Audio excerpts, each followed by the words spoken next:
Shri Gurubhyo Namah.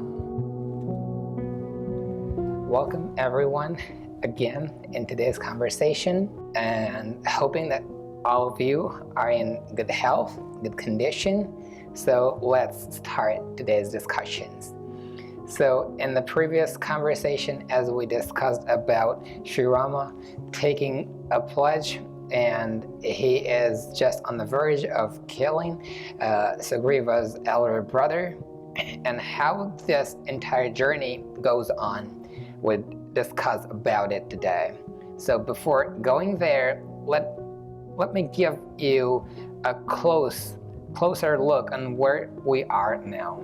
So this entire literature began when the sages went to Setsuta and asked him for divine knowledge, and he is narrating them this entire knowledge which was given to Valmiki by Narada. So this is the part which is discussed by Narada to Valmiki as a sort of blueprint on which Sage Valmiki will now create this vast literature called Ramayana.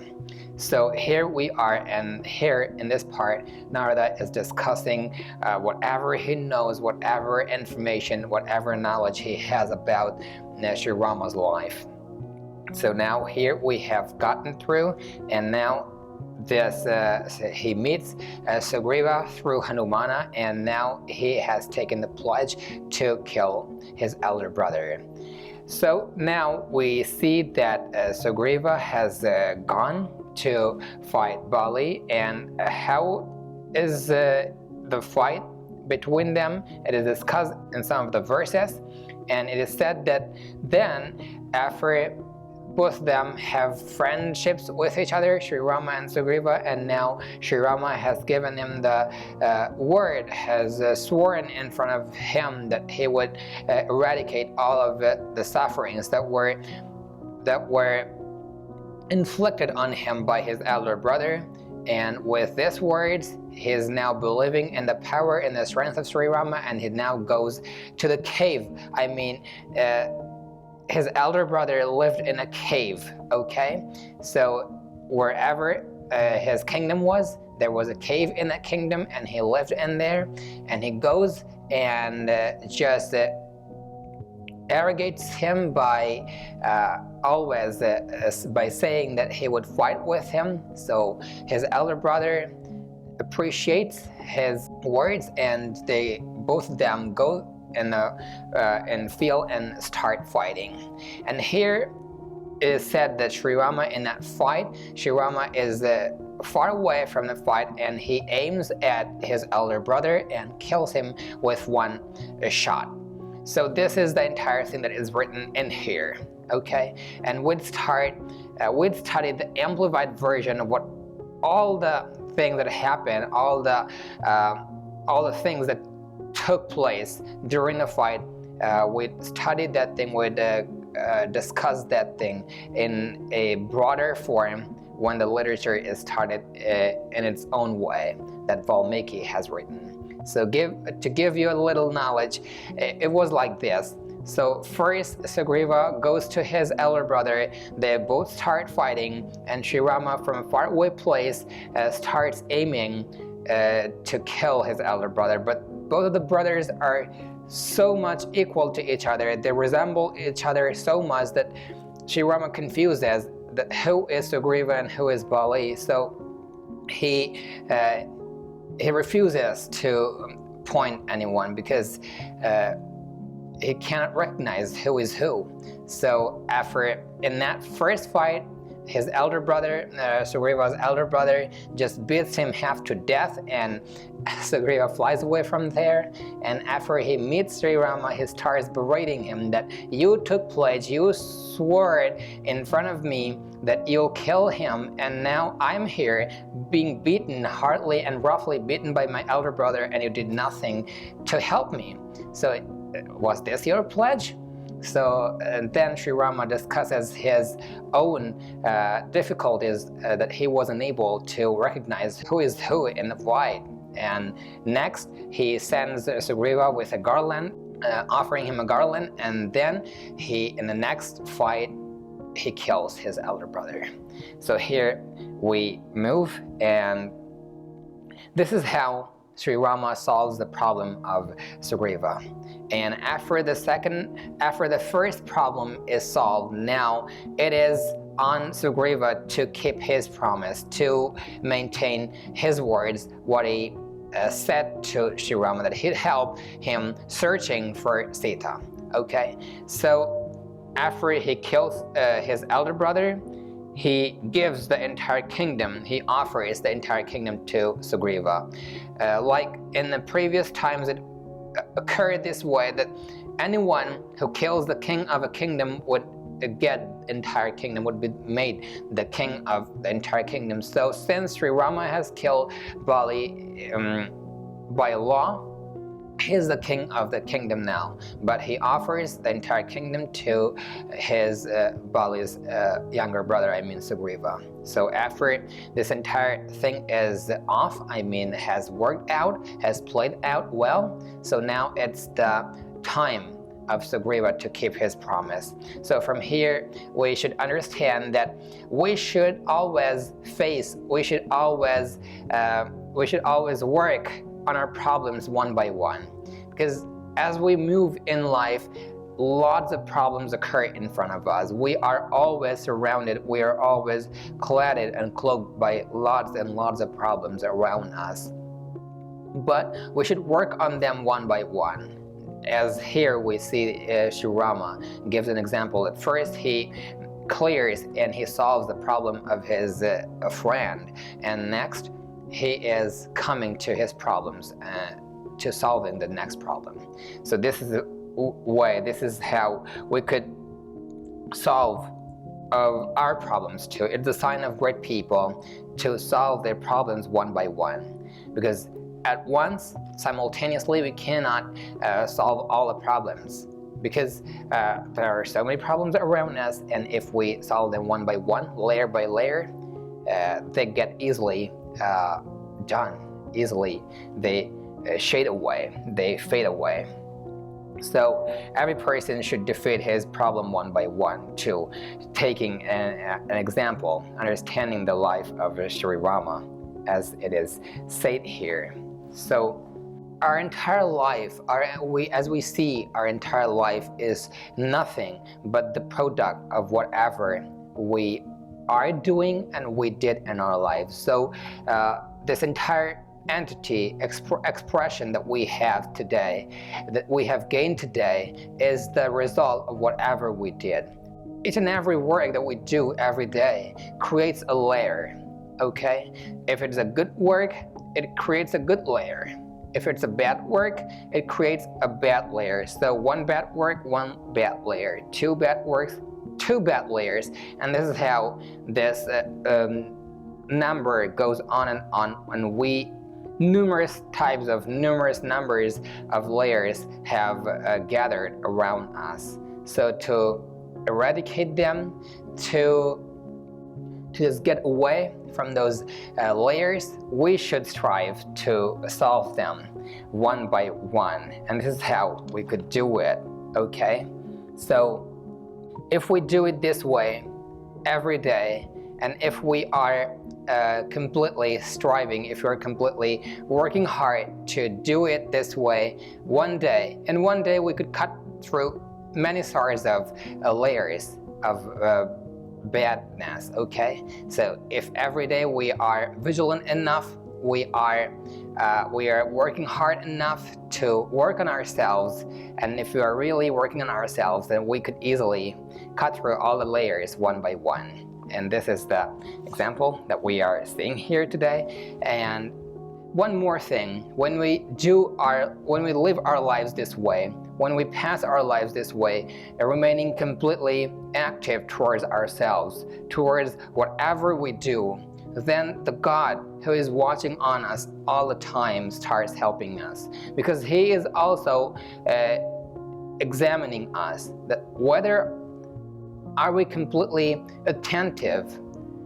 Are we completely holding our attention on our lives or not, because a person always holds attention in the outward things that he sees around him. Okay, and when the person starts taking attention on himself, on who he is, and on what his purpose is, and what his accountabilities are, and when he starts doing them very well, the God himself starts helping him. So we should cross all the problems that arise in our lives, thinking to ourselves that this is our work and we should do it.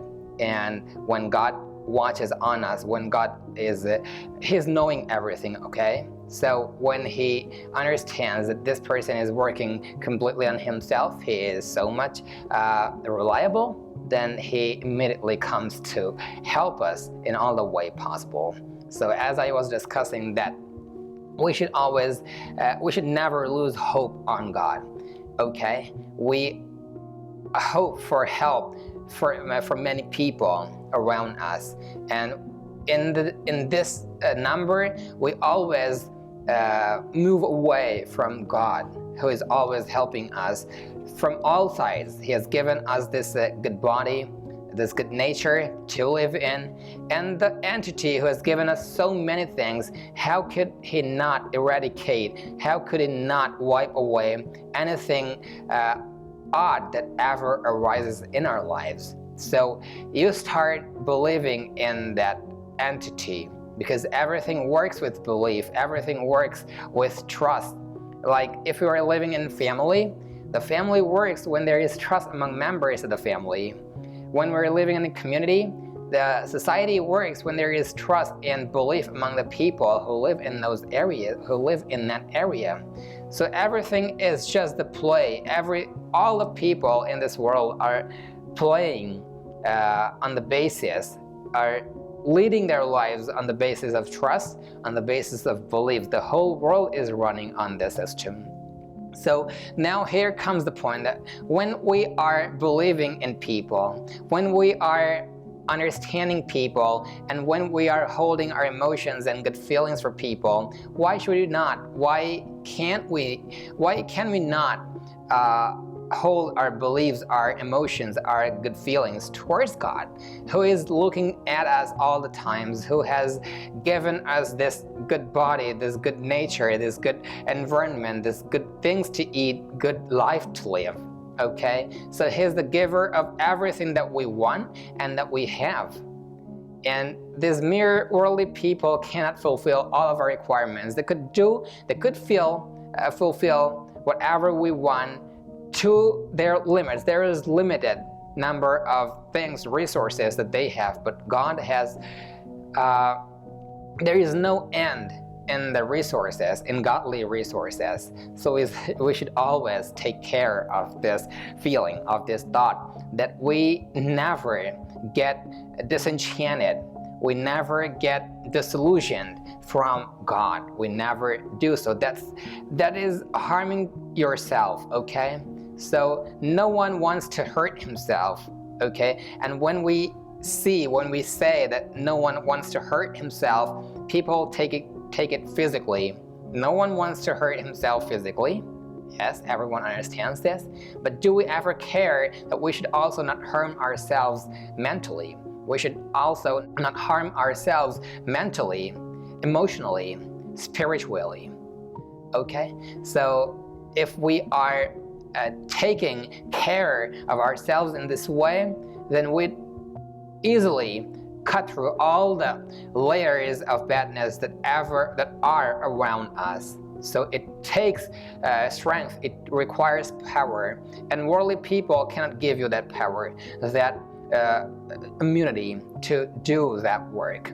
Only spiritual, only connection with something eternal, connection with something godly will help you, can help you to cut through anything odd that you feel is in your life, around yourself, around your life, okay? So take care of this thing and always maintain a belief in your hearts that there is someone who is looking on you, who is watching on you, and who is examining you all the time.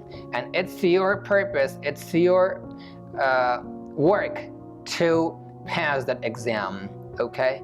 So we always strive to clear all the hurdles, all the circumstances, bad circumstances of our life. But somewhere we fail to think about it, that we are also examined by the ultimate entity, what is called God. And the way to pass this examination is to lead the life that your soul says, okay? So everyone's soul is good in nature, is blessed, is pure. Our works, good works and bad works, make our soul dirty, clutter our soul, smudge the good reflection that occurs on the soul.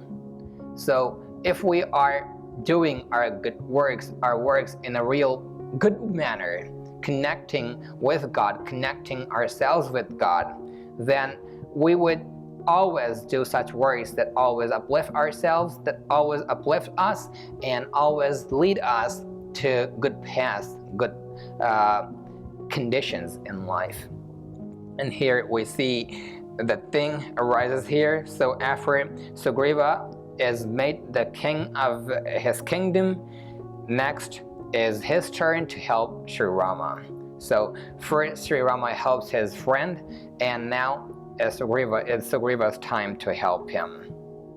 So one thing I want to tell you, that whenever we are discussing, whenever anyone is saying about any scriptures you might hear through this channel, so understand it and hear it with concentration. And why I say this? Because whatever you do, when there is concentration in that work, when there is complete devotion and when you're completely filled in that work, when you put yourself completely in anything you do, that thing is done perfectly, that thing is done in a good manner. So when you're listening this, so when you understand it completely, and when I say completely, you could only do this when you are totally concentrated in whatever you're listening. So when your physical life is concentrated, okay, when all the works that you do in your life around the day are concentrated, you put your entire concentration in whatever work you do, then when you sit alone in a room meditating, your meditation will also be concentrated. It's a great thing. Many people say that I could do all the jobs in this world, all the good jobs in this world, but I cannot meditate. Why? Because somewhere he is not concentrated in his work. This is a sign of that, okay? It's a spiritual science. So when you are concentrated in all of your work around the day, then your meditation will also be concentrated. That's why great people say that always live in your present moment. What does it mean? That you pour yourself completely in the work you're doing. Your body, your mind, your soul, your heart, your emotions, your feelings, all should be integrated in that work that you are doing.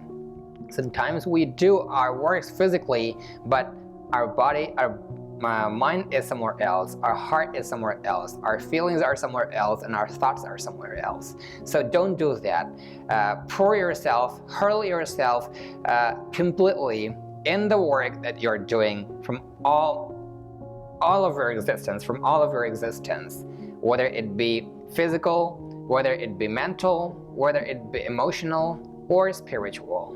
When all of these parts of life get concerted in any work, that work becomes a meditation in itself. And when your physical life is in a state of meditation, then when you sit alone in a room and start meditating and thinking about God, you could easily concentrate your mind towards that God. And that helps you throughout the day and throughout your life. and this is the way to do that. Till now, we discussed about the generosity of Sri Rama, which he has poured on Sugriva.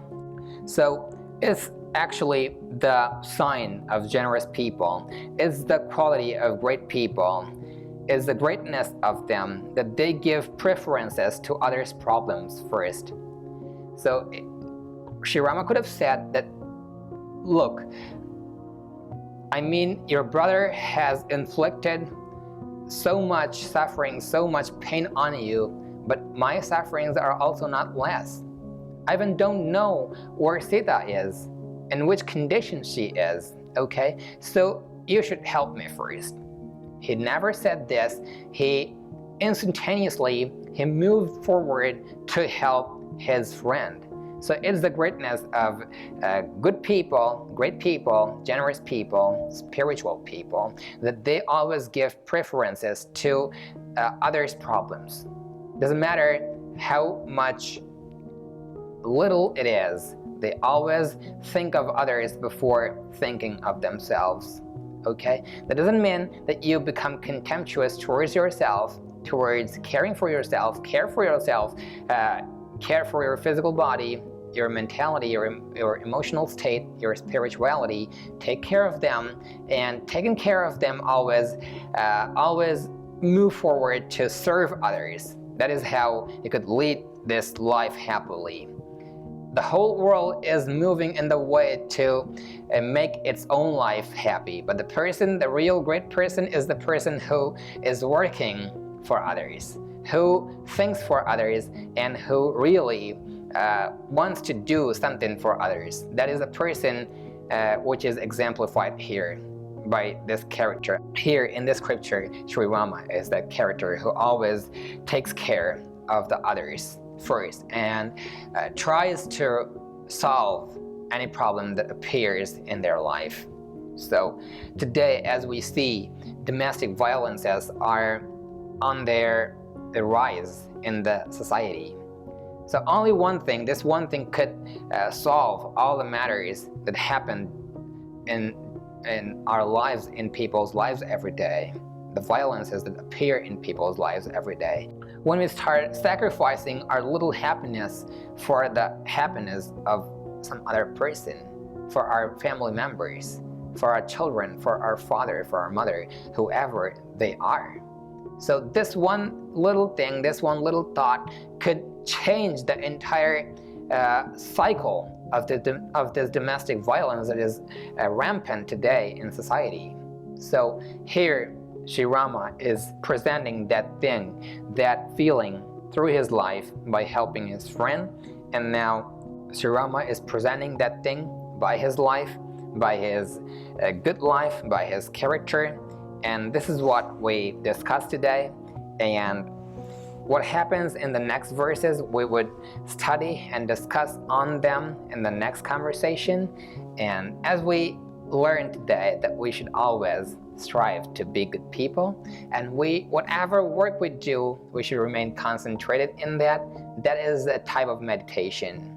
Start from there, and you would eventually become a real person, become a person who has peace in him, who has happiness in him, who has real and spiritual pleasure in him. Thank you.